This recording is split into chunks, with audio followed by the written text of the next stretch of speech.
everyone, I'm the Cadet Maluna, so I'm here in front of you to discuss what is human trafficking. A serious crime known as human trafficking involves the enlistment, use of coercion, fraud, or force to recruit, transport, harbor, or receive someone for the purpose of exploitation.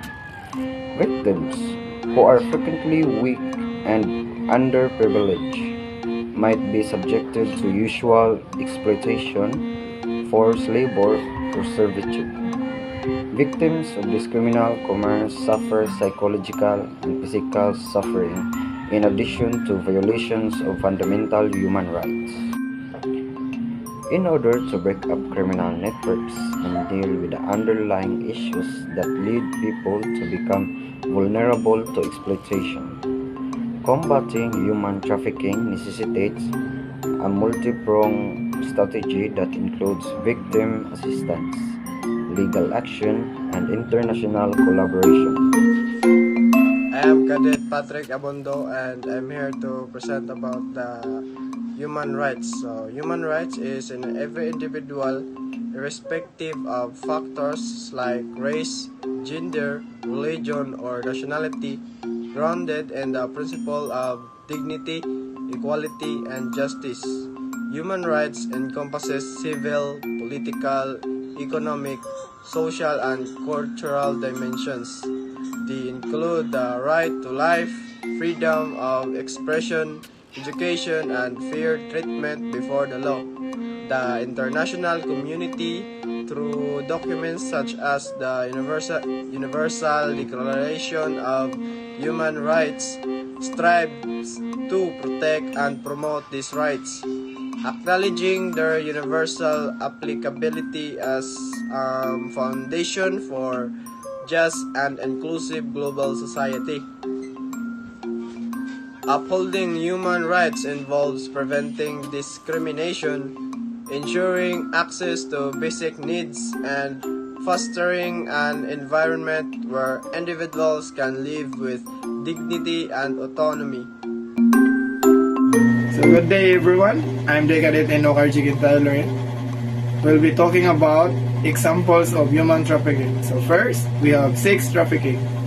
This involves the recruitment, transportation, or harboring of individuals for the purpose of sexual exploitation. Victims are often forced into prostitution, pornography, or other form of sexual exploitation against their will. Second is labor trafficking. This form of trafficking involves the recruitment, transportation of harboring or individual for forced labor.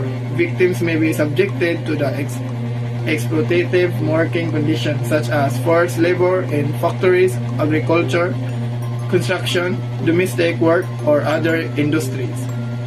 So third, we have child trafficking. Children are particularly vulnerable of trafficking. They may be forced into various forms of exploitation, including child labor and child soldering force, begging for sexual exploitation.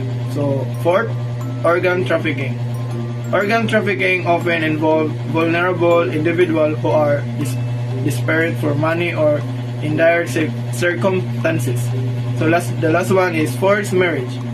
Some individuals, particularly women and girls, are trafficked for the purpose of forced marriage. So that's all. Thank you. Good day everyone, I'm Dick Cadet Zavala and I'm here to discuss the three elements of human trafficking.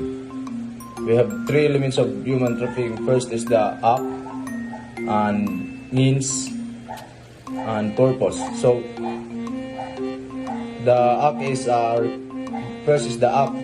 The act is the recruitment or transportation, transfer, harboring, or receipt of person through the use of force, fraud, or deception.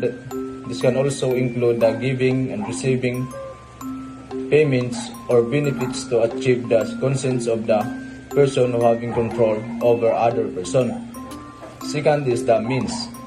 What is the means? So means is the method or technique used to achieve the act of trafficking. This can include force, reception, abduction, fluid, deception, abuse of power for vulnerability, giving or receiving payments or benefits to achieve the consent of the person having control over other person.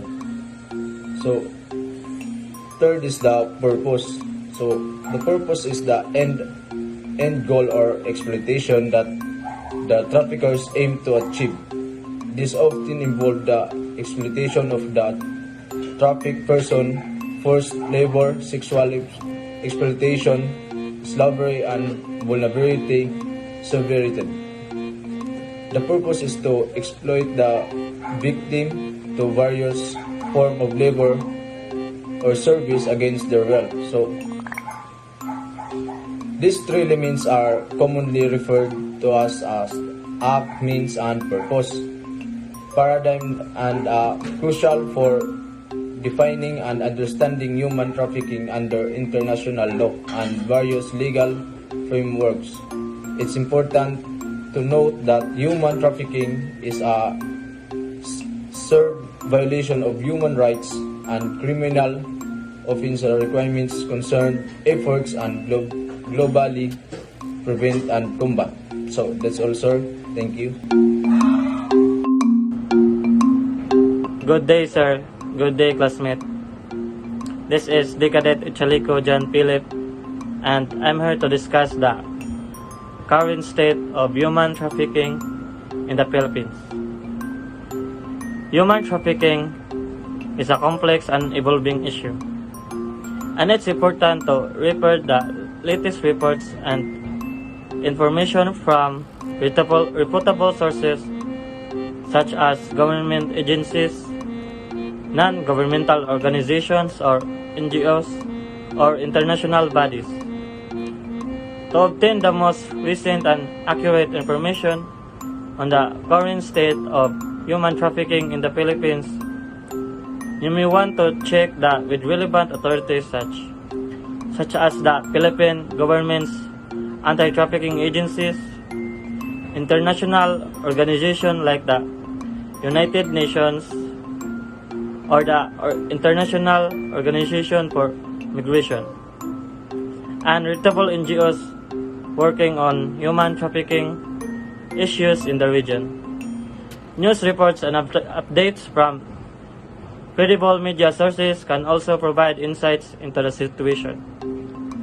The government report identifying 1,802 victims compared with 1,534 potential victims identified in the previous reporting period, or the 1,802 victims identified trafficking reported 535 in sex trafficking, 501 forced labor, and 766 unspecified exploitation, and various organizations were in place to address and combat this problem. For the latest information,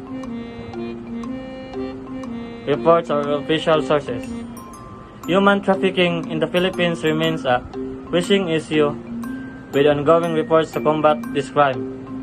Law enforcement, NGOs, and government initiatives are actively working to address the barriers from trafficking, including forced labor and sexual exploitation. The Philippines has implemented laws, policies, strengthen the fight against human trafficking, but challenges persist, such as the need for increased awareness and effective enforcement. The current state of human trafficking in the country, as of my last update, January 2022, these are efforts when in place, but real-time data is essential to comprehensive assessment. That's all, sir. Thank you. So, human trafficking and migration are interconnected issues with distinct nuance. So, in migration, it is the voluntary movement of people across the borders or within the countries while human trafficking is the illegal trading of people through force, coercion, or deception for exploitation. So migrants are in can create vulnerabilities that traffickers exploit. Migrants seeking for better opportunities may fall prey to traffickers that that says or who deceives them with false promises, trapping them in an exploitative situation. So additionally, displaced population such as refugees are at high risk due to their often precocious circumstances. Addressing human trafficking requires understanding the complex relationship with migration and implementing policies that safeguard migrants, providing legal channels for migration while combating the criminal networks behind human trafficking. Good day everyone, I am Decadent Oid of Alan and I'm here to discuss the understanding of human rights on migration. So, what is immigration? Immigration refers to the movement of people from one country to another with the intention of settling in the destination or country. This process involves crossing national borders for various reasons such as seeking better economic opportunities or escaping persecution or with reuniting with family or pursuing education abroad. So, understanding human rights immigration also involves recognizing the inherent dignity of migrants and ensuring their fundamental rights are upheld throughout the process. This process includes the right to seek asylum, protection from discriminations, and access to basic services regardless of their immigration status. Additionally, respecting family unity, preventing arbitrary detention, and addressing the specific needs of vulnerable groups contribute to a right-based approach in migration. My example of human rights in migration is, for example, access to education. For migrant children is an example of human rights in migration. It involves ensuring that children of migrants and have the right to education, irrespective of their immigrant status. This includes removing barriers that might prevent them from attending school and addressing any form of discriminations. Upholding this right, this supports all the migrant or overall development and well-being of migrant children, aligning with the international human rights principles. So, human rights in migration pertain to protection of individuals' fundamental rights as they move across borders. Rooted in international law, these rights ensure the safety, dignity, and fair treatment of all migrants, regardless of their legal status. Central to this framework is the right to life, liberty, and security, shielding migrants from the violence and arbitrary detention. So, ang meaning ani is kaning nga rights is mao ni nagaprotect sa mga tao sa ilang pag-move sa laing nasod. So, the right to seek asylum is a key component, affording those fleeing persecutions an opportunity to find refuge without discrimination.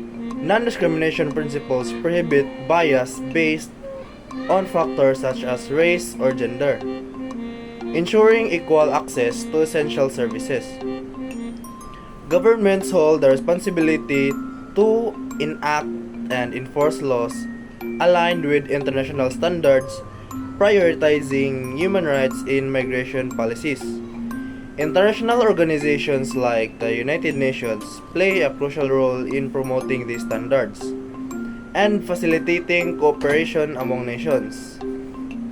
And in essence, human rights in migration emphasize the humane treatment of migrants, protection from harm, and importance of equitable policies that respect the dignity and well-being of every individual moving across borders.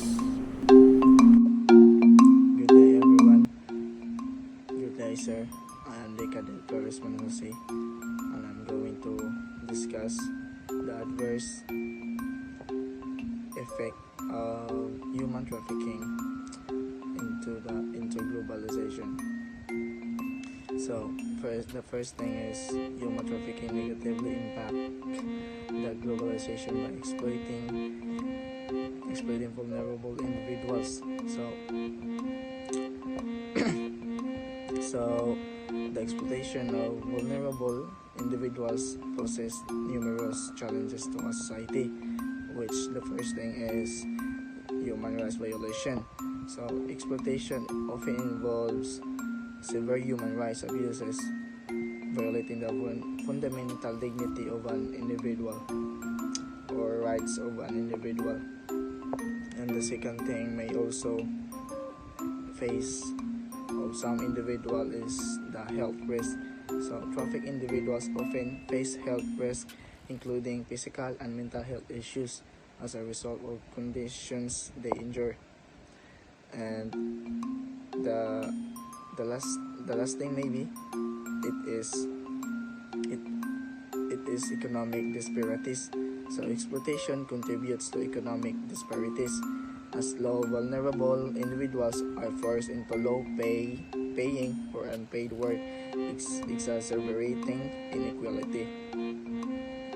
So addressing these challenges requires comprehensive efforts including legal reforms, social support systems, and international cooperation to combat human trafficking and protect vulnerable populations.